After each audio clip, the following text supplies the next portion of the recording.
Assalamualaikum and good day, dear student. Now let we discuss on subtopics nonlinear system by using Newton-Raphson method. So I choose this example from module exercise 6.1, a system of two equations describing the intersection of a circle and an ellipse are given as follows. Okay, so given these two equations represent the circles and also ellipse. And in this case, we are no longer look at the linear equations, okay? Why? Because you look here, students, our equation now has power more than 1, okay?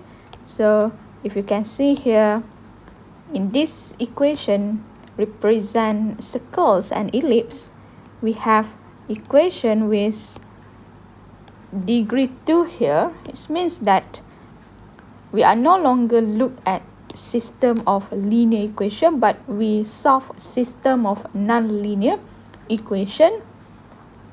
So we asked to find the points of intersection of these two curves using first iteration of Newton-Raphson method with initial estimates. So given here the initial starting point for x naught equal to 0.5 and y naught equal to 0.5. It means that we want to calculate the solution. Okay, we want to approximate the solution represented by point of intersection at the point of y and x. Okay, and this time we want to use Newton-Raphson methods, okay, because this is a nonlinear system. So let's look together on how we solve this by using Newton-Raphson methods. Okay, so let's start the solution. So first we need to write or define our first function, okay, because now we deal with multi-variable. So in this case, our variable is x and y, f1 xy equal to 0, and also f2 xy equal to 0. So how to get this function here? So based on the first equation here, all right, then we will have our first f1 equal to 0 if I minus 25 on my left and right side for my equation 1 here. So I will have x minus 4 square plus y minus 1 square minus 25. So now this equation is equal to 0, okay? Or if I expand this, all right, because later on we need to partial differentiate this. So if I expand this equation and I simplify, I should have x squared plus y squared, okay,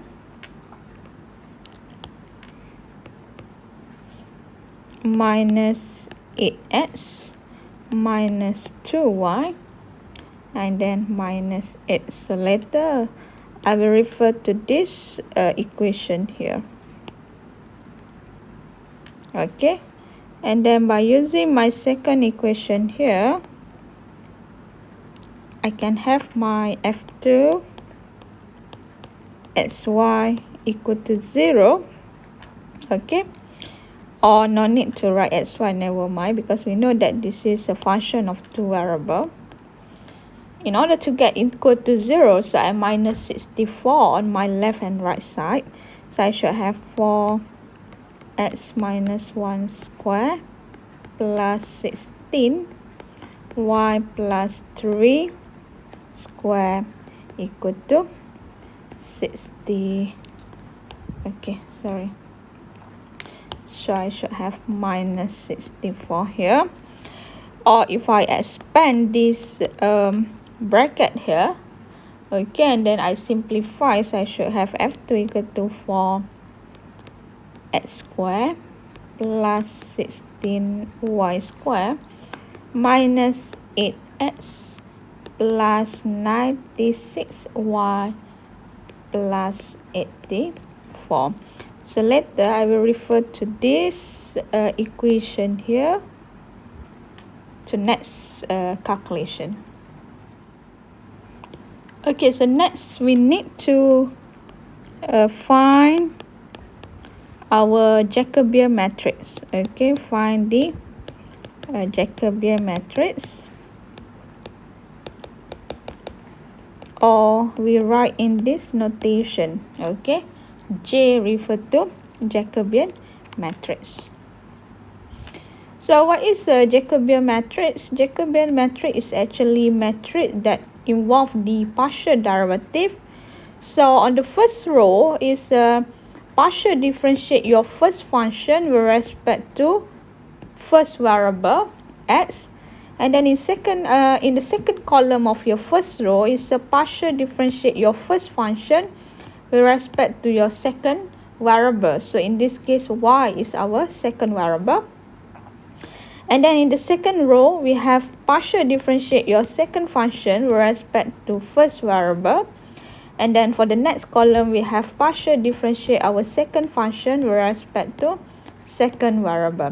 So we need to define, or we need to have all these partial differentiate in order to complete our Jacobian matrix. Okay. So student, recall back your partial derivative. Okay. So how to get the first row here? So let's start to define our first row elements of our first row in Jacobian matrix here. Okay, so based on our function f1, so f1 I have this. Okay, I rewrite again.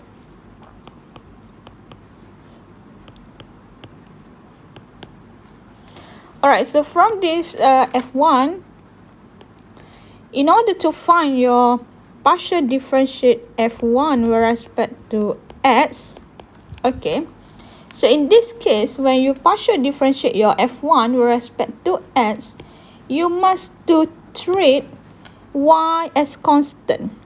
Okay, so we must to treat y as constant. Okay, so remember, when you treat y as constant, so recall back on how you differentiate constant. Okay, when y is represented as constant, so how is the role of y when you do the partial differentiate? So when we partial differentiate f1 with respect to x and y as constant, so we only look at x as our variable. So here we should have 2x, and then since y is a constant, so differentiate constant, you get 0. Okay, so plus y squared, differentiate y squared, of course you get 0. And then differentiate negative 8x, so you should have negative 8. Okay, and then differentiate negative 2y, so again this is constant, so 0. Differentiate negative 8 is also constant, so this is also 0. Okay, so this should be our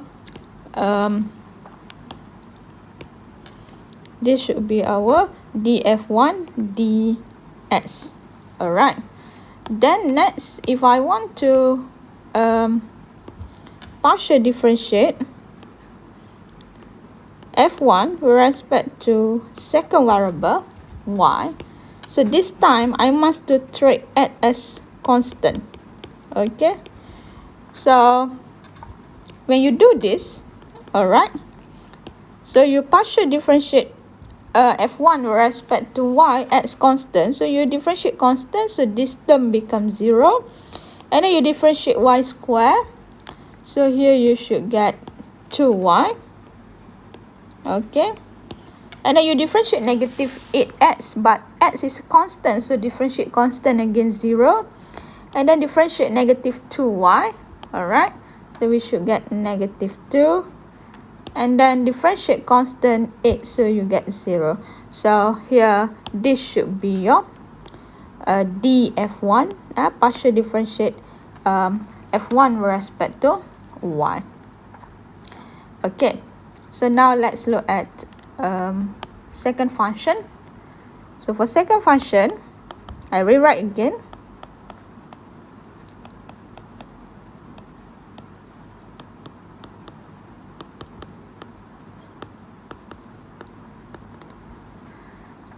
Okay, so similar, we must to find the we want to complete our second row here in our Jacobian matrix. I must to find what is our partial differentiate second function with respect to x and partial differentiate second function with respect to y. So from here, okay, I want to find partial differentiate f2 with respect to x. So again, I must to treat my second variable or the other variable as constant. So I must to treat y as a constant. Alright, student. So look here. So partial differentiate 4x squared. Okay, so you may get 8x. Alright. And then plus partial differentiate 16y squared. So y is a constant. So partial differentiate constant 0. And then partial differentiate negative 8x. Okay, with respect to x. So differentiate negative 8x. So we get negative 8. Alright. And then differentiate 16y. So y is a constant. So 0. Differentiate 84. Also constant 0. Alright. So you should get 8x minus 8 as your partial differentiate f2 with respect to first variable. Okay. And then the last one, I must to have my partial differentiate my second function with respect to y. So again here I must to treat my x as constant. Okay. So what should I have here? Differentiate constant. So now x is constant. So differentiate constant 0. Differentiate 16y squared. Okay. I should get 32y.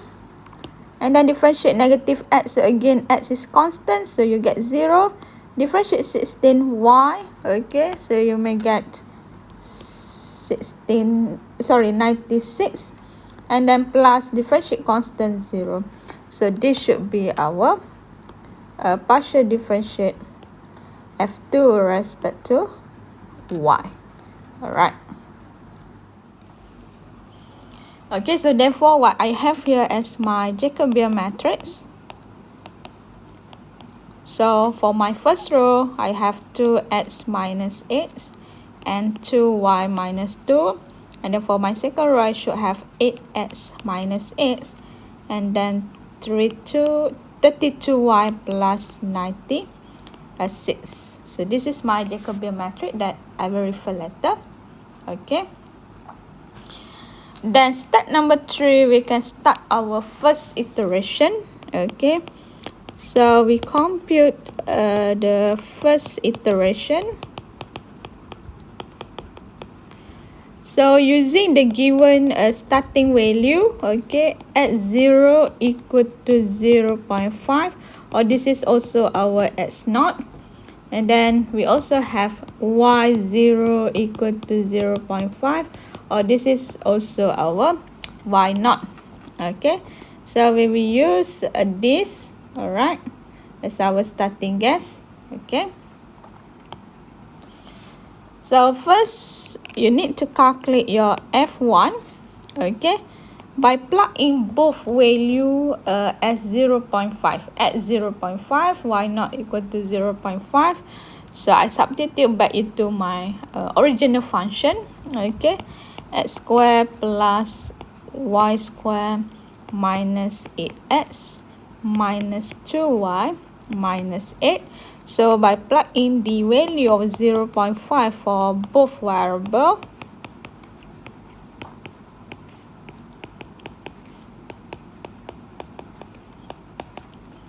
okay, so if I write in 4 decimal place, I should get negative 12.5. Okay, and then for my second function,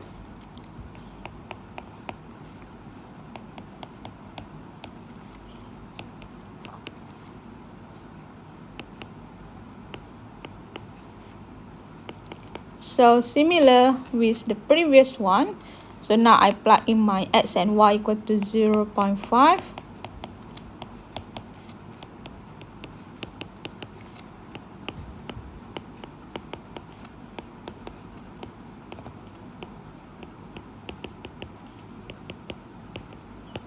Okay, so if I calculate this, I should get 1, 3, 3. Right?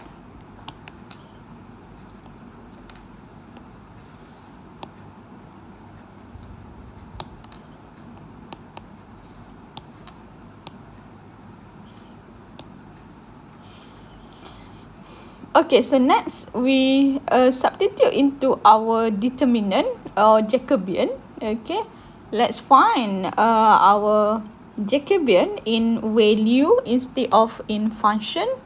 So based on our metric of Jacobian, so I plug in my value x equal to 0.5. Okay. For y also, I plug in y equal to 0.5.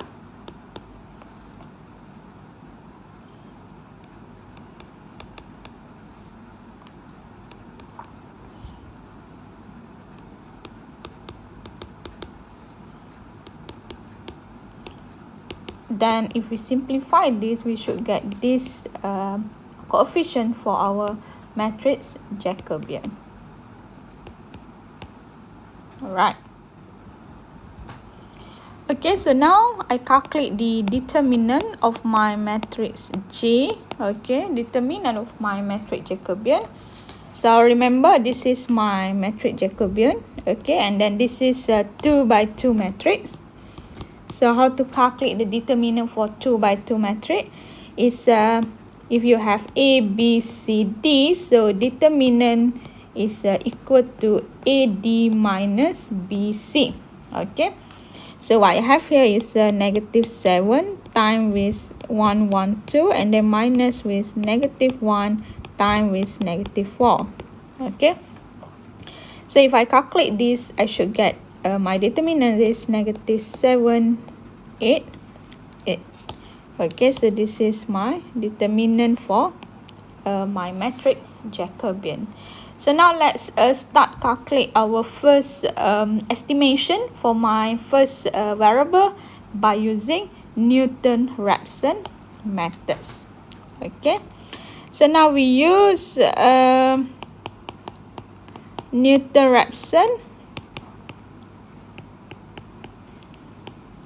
to update our approximation. So for the first unknown, or for the first variable, I want to calculate my new x. Okay, so I denote as x1. It's come from my initial value x0 minus with. So here is the determinant of matrix. What I should put here inside here, based on, if you look at the notes, this should be my first column. I should replace with my right hand side B.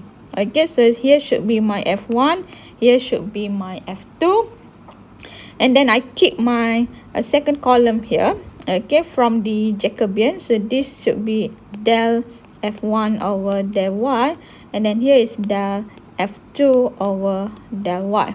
Okay, and then I should divide, I not divide everything here, but I divide only this term.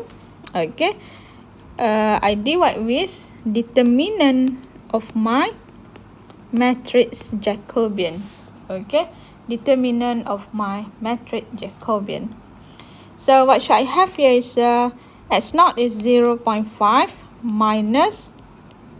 Okay, so again, since this is 2 by 2 matrix, okay, since this is 2 by 2 matrix, so how to calculate determinant? Similar on how I calculate my Jacobian previously. So what should I have here is if I substitute my value first, okay, wait. So it's a determinant. So I should have here negative 1, 2, 5, negative 1, 1, 3, 3. Okay, and also 1, 1, 2.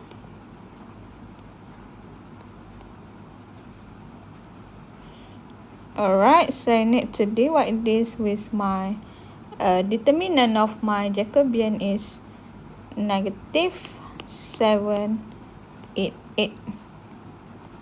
Okay, so x1 is equal to 0.5 minus, so what is my determinant here? It's a negative 1 to 5 times with 1, 1, 2, and then minus negative 1 times with 1, 3, 3, determinant of 2 by 2 matrix, and then divide with 7, 8, 8. Okay, so if you calculate this in 4 decimal places, you should get negative 1.1079. Okay, so this is our first solution, a new approximation for our first unknown by using Newton-Raphson methods. Alright. Okay, so next we want to update our y1. So how we calculate y1? Y1 is come from y0 minus the determinant of this matrix. So this time what you should to be the element here. Okay, actually this idea is come from the Cramer's rule. You must to look back on the theory. How we get the determinant here is actually to calculate the delta x2. Okay, so the idea is come from the Cramer's rule. So in the first column here, okay, you will keep the column of your Jacobian, the first column of your Jacobian, which is del f1 over del x and del f2 over del y. And then for the second column, because y is the second variable, so based on Cramer's rule, in order to calculate the second variable, we replace with the right hand side constant on the second column. So we should have here f1 and f2 here. Okay, and then same, this you must to divide with determinant of your Jacobian.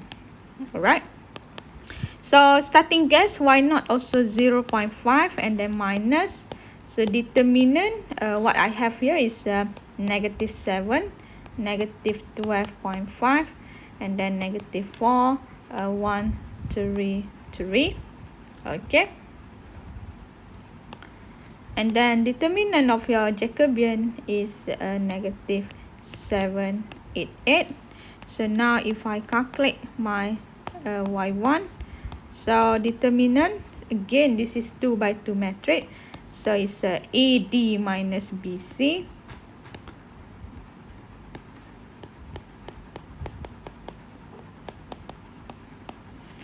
Alright, so divide with negative 788.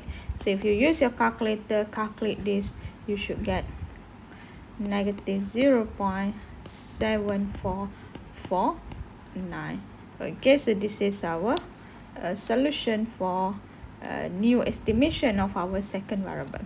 Okay, so remember student, you only asked to do or to calculate using first iteration only. Okay, so we should stop here because we only need first iteration. We need to compute only first iteration. However, as I always remind you, numerical methods you must to conclude with numerical output. So let's make a conclusion. Okay, so after first iteration, okay, after first iteration, the point of intersection, okay, because we calculate the point of intersection between circle and also ellipse based on the problem, is alright, so x1 and also y1, the position is intersect at x1 and also y1. So we substitute again the value that we get in our first iteration.